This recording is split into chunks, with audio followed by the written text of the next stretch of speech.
Καλήν ημέραν πάλιν, ο αδελφοί μου. Πώς έχετε σήμερον?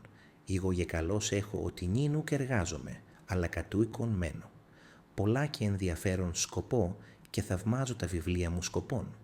Ποιον βιβλίων νυν σκοπό, τα Χριστούγεννα γίγνεται και δια τούτο εγώ σκοπώ την ανάβασιν του Ισαΐου.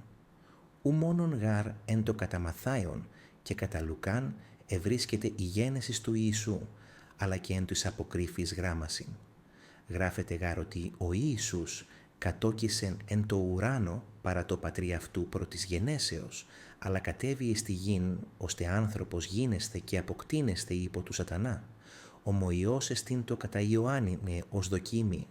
Γράφεται γάρ ότι εν αρχή είναι ο λόγος του Θεού, και ούτως ο λόγος είναι ο Ιησούς αυτός προ της γενέσεως, ότι ήδη ύπερξε και υπάρξει, διότι γίγνεται εν τη ανάβαση του Ισαΐου.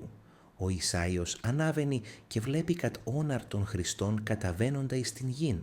Ήτα δε ο Χριστός γίγνεται βρέφος και εισερχόμενον εις τη γαστέρα της Μαρίας.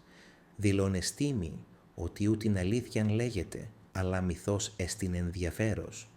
Πες γαρ άνθρωπος βλέπει πολλά και άτοπα καθεύδον. Πολλάκις κι εγώ βλέπω ταύτα κατ' όναρ, αλλά ου νομίζω αυτούς αληθώς τον Ιησούν οι αγγέλους είναι. Τι θαυμαστόν φαίνεται μη της ψυχής ενδον του ανθρώπου, ούχι του έξω κόσμου.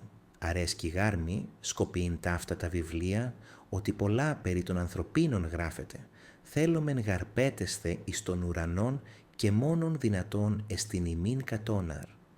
Πάσχω ενίοτε τούτο, αλλά δια τούτο ου νομίζω αυτόν προφήτης είναι.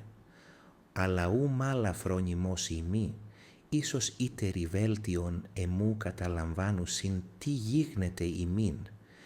Ισαουθείς οφείλτα τι μου.